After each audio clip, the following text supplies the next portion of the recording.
Zemmour, Domenech, ça se dispute, c'est parti. Et voici le sommaire. Coup de tonnerre à 3 jours des municipales. Nicolas Sarkozy ne veut plus se taire. Ce que je veux dire aux Français, c'est le titre de sa tribune, au vitriol, pour ne pas dire au Karcher. L'ex-président flingue à tout va, le pouvoir, Valls, Taubira, les juges, les journalistes, tous contre lui.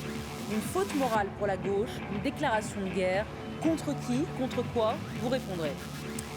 Il faut tout faire pour qu'il n'y ait aucun maire Front National. C'est l'autre petite phrase de cette fin de campagne. Elle est signée Jean-Marc Ayrault. Le Premier ministre ravive le Front républicain, ce qui énerve l'UMP et fait doucement rire le Front National.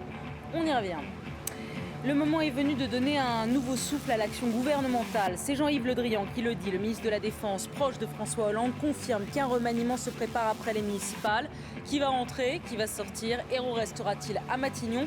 Vous nous donnerez toutes vos infos. Vous n'oubliez pas de réagir sur Twitter, #CSD. Cette fois, fini de rire, ce sont les mots de Nicolas Sarkozy. L'ex-président ne supportait manifestement plus de se taire, de laisser les autres parler à sa place. Alors il a pris la plume dans le Figaro, une plume trempée de sang, verbatim. Pour la première fois, Nicolas Sarkozy rompt le silence. Dans une longue plaidoirie à l'attention des Français, l'ancien chef de l'État prend la plume pour susciter la réflexion et non l'émotion, écrit-il. Si je le fais, c'est parce que des principes sacrés de notre République sont foulés aux pieds avec une violence inédite et une absence de scrupules sans précédent. L'ancien président se présente comme un citoyen comme les autres. « Je ne suis pas une victime, je peux me défendre », écrit-il. Mais son jugement est sans appel sur les affaires le concernant. Qui aurait pu imaginer que dans la France de 2014, le droit au respect de la vie privée serait bafoué par des écoutes téléphoniques, la présomption d'innocence désacralisée, la calomnie érigée en méthode de gouvernement, la justice de la République instrumentalisée par des fuites opportunément manipulées. L'ex-chef de l'État égrène les perquisitions, les heures d'interrogatoire dont il a fait l'objet. J'ai tout accepté, confiant dans la justice et surtout dans la vérité. Mais la décision des juges d'instruction de le placer sur écoute est disproportionnée à ses yeux et même illégale. Aujourd'hui encore, toute personne qui me téléphone doit savoir qu'elle sera écoutée. Vous lisez bien. Ce n'est pas un extrait du merveilleux film La vie des autres sur l'Allemagne de l'Est et les activités de la Stasi. Il ne s'agit pas des agissements de tels dictateurs dans le monde à l'endroit de ses opposants. Il s'agit de la France. Pointé du doigt, le ministre de l'Intérieur et la garde des Sceaux. Nicolas Sarkozy suggère clairement que les retranscriptions des écoutes sont entre les mains du pouvoir, avant de conclure avec cette phrase.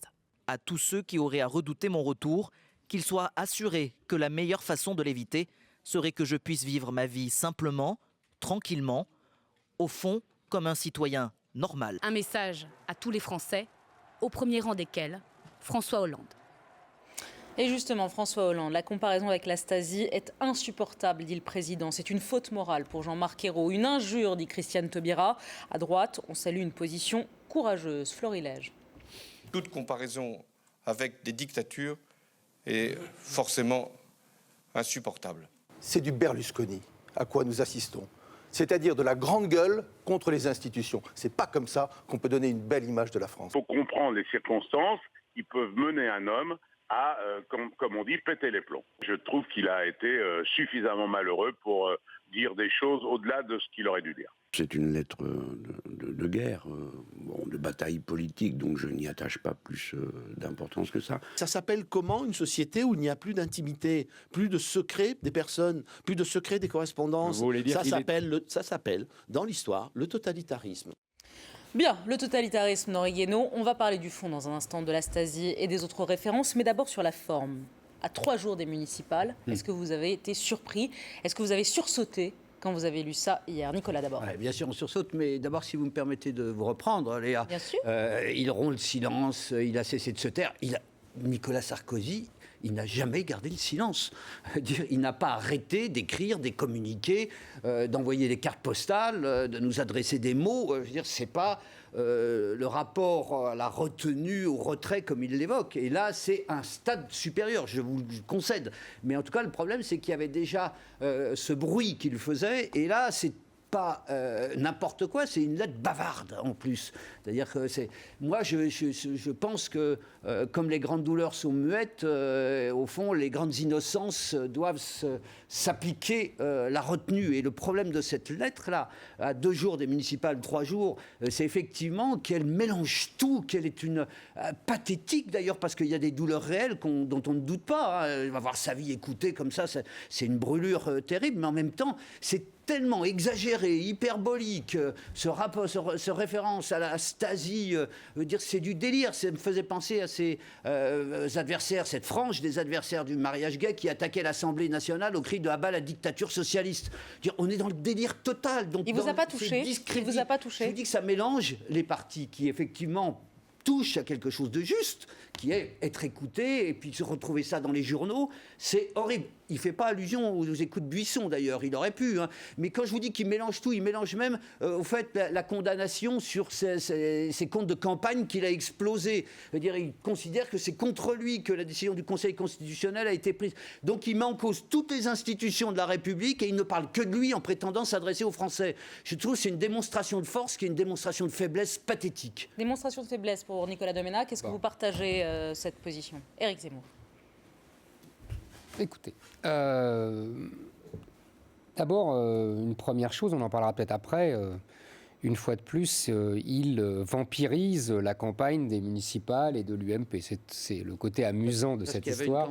Mais c'est pour ça que je dis ça. C'est vraiment, ils n'ont pas de chance. C'est pour ça qu'ils ont vraiment pas de chance. Mais bon, c'est comme ça. Quand on n'a pas de chance, on n'a pas de chance. Donc ça, c'est la première chose pour sourire un peu. Maintenant, sur le fond. Moi, ce qui me frappe, c'est la contradiction de Nicolas Sarkozy, qui est en fait le propre des hommes politiques d'aujourd'hui. Et Hollande a le même problème, qui est que d'un côté, il n'arrive pas, on en a parlé souvent ici, à endosser le rôle comme ça en surplomb de la société du grand homme. Ils ne sont pas des pères, ils ne sont pas des grands hommes, ils sont des hommes normaux comme Sarkozy, comme Hollande. Et en même temps, ils n'arrivent pas à se tolérer, et moi je le comprends très bien, d'être ravalé au rang de pire que Monsieur Tout-le-Monde, d'être écouté tout le temps. Sur le fond, quand il dénonce l'alliance entre juges, gauche, médias, Plenel et compagnie, tout ça n'est pas faux. Il a raison, il est seul contre tous. Non, il n'est pas seul contre tous. Il n'est pas seul contre tous. Il est une des cibles de cette alliance classique depuis 30 ans. C'est la vision c'est comme ça, mais pas du tout. Elle n'est pas réaliste. Nicolas, c'est pas parce que on voit des alliances et qu'on dénonce des stratégies qu'on est complotiste. Ça, il faut arrêter avec ça, parce que sinon on ne peut plus parler. Si on ne peut plus dire qu'il y a des gens qui ont des analyses, des stratégies et qui nouent des alliances, je veux dire, l'histoire de l'humanité s'arrête. Il faut arrêter avec ça. C'est pas du complotisme. Il faut voir la réalité en face. Tu ne vas pas me dire que Plenel est neutre idéologiquement. Tu ne vas pas me dire qu'il ne choisit pas ses cibles. Tu ne vas pas me dire que certains juges ne sont pas engagés politiquement. Tout ça n'est pas vrai. Tu ne vas pas me dire que la Taubira et le Valls... Mais oui, je suis d'accord. s'est attaqué à Mitterrand et à Cahuzac. Mais bien sûr, mais je dis pas droite-gauche, moi. Moi, je ne dis pas droite-gauche. Tu sais très bien que je ne dis pas droite-gauche. Tu le sais très bien. Et que Plenel, il n'est pas dans un combat droite-gauche. Tu le sais très bien aussi. On le connaît aussi bien l'un que l'autre. Donc tout ça, on voit bien ce que ça veut dire. On voit bien ce que ça signifie. Donc cette contradiction presque fondamentale, philosophique, et les petites alliances, les petites combines, les petits trucs qu'on voit émerger ici ou là, on les reconnaît. C'est toujours la même chose et c'est toujours les mêmes. Parlons pas de complot si ça déplaît à Nicolas, mais c'est comme ça. Quand Taubira et Valls disent qu'ils n'ont pas lu, enfin ils se moquent de nous, tu es d'accord avec moi? Quand on... Voilà, bon, d'accord. Quand on sait alors vous dites qu'il a raison. D'abord, est-ce que... Alors, Taubira et Valls, vous voulez répondre Ne pas être au courant, dire ne pas être au courant, c'est une chose. Influer sur le cours de la justice, c'en est une autre. On en a parlé la semaine dernière, Nicolas. Non, mais c'est pas la même chose. C'est évident qu'ils influent. Non, mais c'est pas la même chose. tu mets au service de la justice 30 flics, tu influes. Sinon, tu les refuses. Tu donnes pas des ordres. Tu donnes pas des ordres. Occupez-vous de ce lascar et de manière à le choper aux pattes. Mais tu lui dis vous les occupez de celui-là, c'est bien. Ça, je vais vous donner 30 flics. Vous les occupez de ceux-là. Non, ceux-là, j'ai pas de policier. S'il y a des affaires encore une fois qu'il a repoussées après son quinquennat parce qu'on ne pouvait pas le traiter en tant que président de la République, il ne faut pas s'étonner après et crier au... Sur le fond de cette lettre, parce que Toby Ravals, on en a parlé la semaine dernière, mais c'était un ensemble. On n'est pas au courant, vous êtes d'accord tous les deux. Je voulais montrer que c'était un ensemble. Nicolas Sarkozy a-t-il, selon vous, eu raison de prendre la plume à 3 jours des municipales pour écrire ce qu'il a écrit? Éric Zemmour, répondez sur ça. Faites une analyse stratégique, politique de ce qu'il a fait. Il y a plusieurs choses. Il y a le fait que, et là je donne quitus à Nicolas, il ne supporte pas de ne pas être dans la bagarre. Ça, je suis d'accord, tout à fait d'accord avec Nicolas. Ça, c'est une chose. C'est pas le général de Gaulle à colomber les 2 églises. On est d'accord là-dessus. Maintenant, sur le fond, c'est évident qu'il est attaqué. On voit bien qu'il y a une espèce de rapport mimétique, obsessionnel entre Hollande et lui, et que Hollande ne craint qu'une chose, c'est le retour de Sarkozy. Qu'il ait tort ou raison, c'est une autre discussion. Et qu'on voit bien aussi que Sarkozy veut venir prendre sa revanche contre Hollande. Il y a une espèce d'électrification là entre les deux qui veulent imposer à tous les autres leur duel. On a connu ça dans le passé, On a connu ça avec Chirac-Giscard, on a connu ça avec Mitterrand-Giscard, etc. On a connu tout ça. Il y a comme ça, et il le cherche en vérité. Mais moi, je crois exactement l'inverse d'Éric. Je pense qu'il ne redoute pas du tout d'affronter Sarkozy. Il pense que c'est sa meilleure chance. Que Sarkozy, et encore une fois, on le verra peut-être d'ailleurs pour les municipales, Sarkozy l'a grandement aidé à gagner la présidentielle. Tellement, au fond, il provoque de répulsion dans le camp d'en face. Et au fond, on n'a pas la même lecture. Le même début, mais pas la même fin. Qui désoriente son électorat centriste. Et là, au fond, il donne encore un coup de main avant les municipales à un électorat de gauche qui comptait bien pour partie aller à la pêche. Et qui, au fond, retrouve un adversaire dans l'ombre, etc. Vous répondez à ma question, ça va mobiliser les électeurs à la fois de gauche et de droite? Non, je pense qu'ils sont beaucoup plus trop démobilisés pour revenir. Mais je dis que c'est un élément d'électricité. Moi, je pense pas du tout. Qui, au fond, laisse espérer à quelques-uns un supplément sur lequel ils ne comptaient pas. Et il les réjouit quand il revient comme ça, et qu'au fond, il comparait à la police, la justice, à la Stasi. La référence à la Stasi, Guénaud qui parle de totalitarisme, de dictature. Qui reviennent sur Terre, lui aussi. Les mots choisis, la Stasi. C'est leur police. D'une certaine façon, j'allais dire, c'est les réglementations qu'ils ont faites, c'est les lois qu'ils ont votées, qui sont appliquées. Je veux dire, et maintenant qu'elles sont appliquées à eux, ils viennent dire c'est une police politique qui a des méthodes vraiment tellement odieuses qu'elles sont comparées à la Stasi. Je veux dire, faut revenir sur Terre. C'est là où je veux dire qu'on est devenu complètement fou. Systématiques de plusieurs mois, de plus de 4 mois, je crois, si je ne dis pas de bêtises. 8 mois. Oui, mais en l'occurrence, je faisais référence à la loi qui prévoit des écoutes de 4 mois. Renouvelées. Voilà. Renouvelable en cas de grand banditisme. On reconnaît que... Essayons d'être mesurés. Je ne dirais pas que c'est la Stasi, mais reconnaît que c'est un peu excessif. Si tu dis pas que c'est la Stasi, on peut effectivement avoir on reconnaît que c'est un peu excessif et que quand même, c'est bizarre qu'on applique des traitements de grands bandits à un ancien président de la République. Je trouve ça bizarre. Bizarre, c'est la loi. Non, c'est pas la loi. C'est une utilisation de la loi jusqu'au boutiste. Quand la loi est appliquée, je veux dire, qu'elle fasse du dégât et qu'elle soit même odieuse. Nicolas Domenach, vous ne voyez aucun acharnement par rapport à ce qu'il dit, à ce qu'il répète, à ce qu'il fait dire à ses proches. On s'acharne sur moi, il y a une justice à 2 vitesses et à 2 vitesses à ma défaveur, moi, Nicolas Sarkozy. Est-ce que c'est vrai ou c'est pas vrai?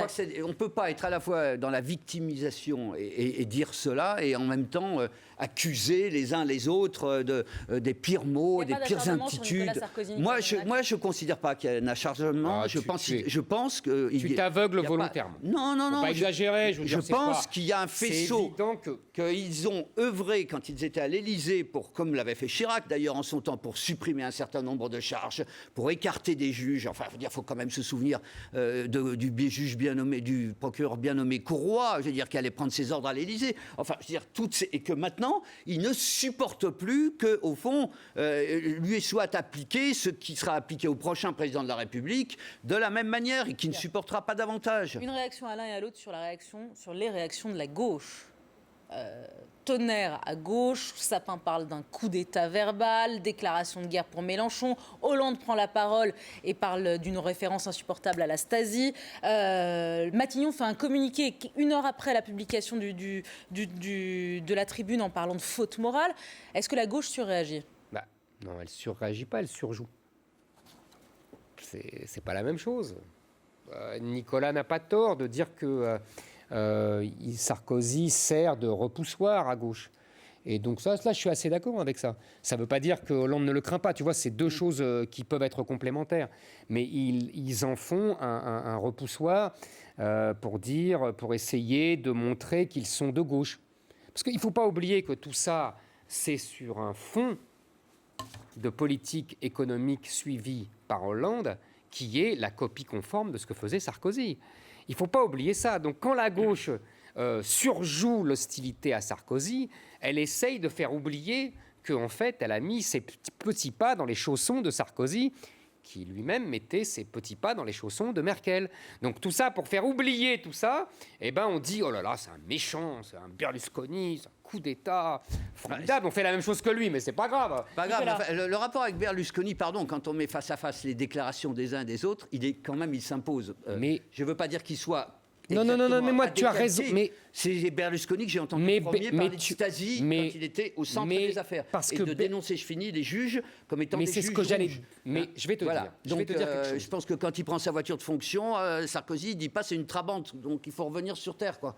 Berlusconi a été le premier politique, à mon sens, judicieusement, à dénoncer la politisation des juges. Ça ne veut pas dire que... En Italie, par exemple, ils n'ont pas fait un boulot formidable contre la mafia, etc. Mais je veux dire que là, en France comme en Italie, il se pose le problème de la politisation de certains juges. Il ne faut pas se cacher derrière son petit doigt. Ça ne veut pas dire que d'autres juges ne font pas un bon boulot. Tu vois, c'est complexe la situation, mais il n'y a pas de honte à parler de ça. Mais la vérité, juste, puisqu'il semblerait qu'il faille finir là, c'est que c'est vrai que la gauche surjoue, puisque c'était la question que vous posiez, mais ce qu'ils disent en off, c'est qu'au fond, maintenant, Sarkozy va être pris par le temps judiciaire et qu'il a tiré là un fusil à un coup avec sa lettre, et que dans plusieurs semaines, il dira quoi quand il sera poursuivi par d'autres, que d'autres écoutes sortiront, que d'autres motifs d'incrimination. Je veux dire que là, c'est une faute tactique pour eux qui les ravit et qui les fait jubiler, et que c'est une erreur pour eux, même que Hollande soit intervenu à ce niveau-là. Voilà, c'était l'épisode Sarkozy de la semaine. Et quel épisode que vous avez commenté, merci à vous. On fait une petite pause, vous restez là, et on va parler de Jean-Marc Ayrault, qui ne veut pas un seul maire Front National à l'issue des municipales dimanche dans 10 jours. Ça se dispute. Deuxième partie, dans un instant, on va parler de la petite phrase de Jean-Marc Ayrault qui ne veut pas un seul maire Front National à l'issue des municipales. Mais d'abord, Nicolas, vous aviez un petit mot à rajouter sur Nicolas Sarkozy. Oui, parce que je me suis demandé quand même pourquoi il sortait comme ça et tirait de ce fusil à un coup, ce qui privait de pouvoir en tirer d'autres plus tard sur les affaires. Un, c'est parce que je crois que ses lignes de défense étaient enfoncées, mais ça suffit pas. Deux, on peut dire que c'est parce que la droite, les dirigeants de la droite ne le défendaient pas, mais c'est vrai, mais ça suffit pas. Je pense que psychologiquement, et on l'a vu dans l'affaire Clearstream, Nicolas Sarkozy est de ces hommes politiques, contrairement à Chirac et à Mitterrand, qui sont obligés de se battre contre les juges, contre les affaires. Mais Chirac n'en avait rien à foutre des juges. Je veux dire, il laissait ça, traitait ça par Villepin, par les autres. Et donc Nicolas Sarkozy, lui, il est dans la nécessité de dire vous allez voir qui est Raoul, quoi. Il faut qu'il cogne. C'est l'orgueil blessé, c'est l'orgueil. Il faut se battre, il faut cogner. Nicolas, voilà. Je me permets. Sinon, parce que je l'ai. Sinon, ça vous mine la tête. Tu as comme moi vu des hommes politiques dans les affaires. Ils sont bouffés, ils sont minés, ils sont ravagés. Tu as fait la comparaison qu'il fallait. Je reviens à tout ce que j'ai dit au tout début. Mitterrand et Chirac étaient les derniers présidents à l'ancienne. C'est-à-dire qu'ils se sentaient au-dessus de la société. Sarkozy et Hollande sont des présidents qui ne sont plus présidents au sens gaulien du terme. Et donc, moi, je crois que c'est pour ça. C'est qu'ils sont des hommes comme les autres. Alors, quand vous êtes attaqué par les juges, vous défendez. Les autres, ils se sentaient rois de France. Un roi de France, il balaye les juges d'un revers de main. Ça n'existe pas pour ces gens-là. Il est humain, trop humain, c'est ce que Oui, exact, comme toujours, comme il l'était quand il était président. Mais c'est une affaire de génération, hein. Vous savez, je tiens beaucoup à ça. C'est la première génération qui n'est pas père. J'assure, hein, je ne veux pas radoter, mais c'est vraiment, j'y tiens. Mais quand même un humain particulier du genre qui n'a jamais accepté qu'on lui marche sur les pieds, que son grand frère lui fout des baffes. Bien sûr, non, attends, ça c'est... Mais là, tu reviens dans le tempérament. Mais oui, de là, c'est aussi une faiblesse. C'est une force, mais c'est une faiblesse quand il vaudrait mieux se taire.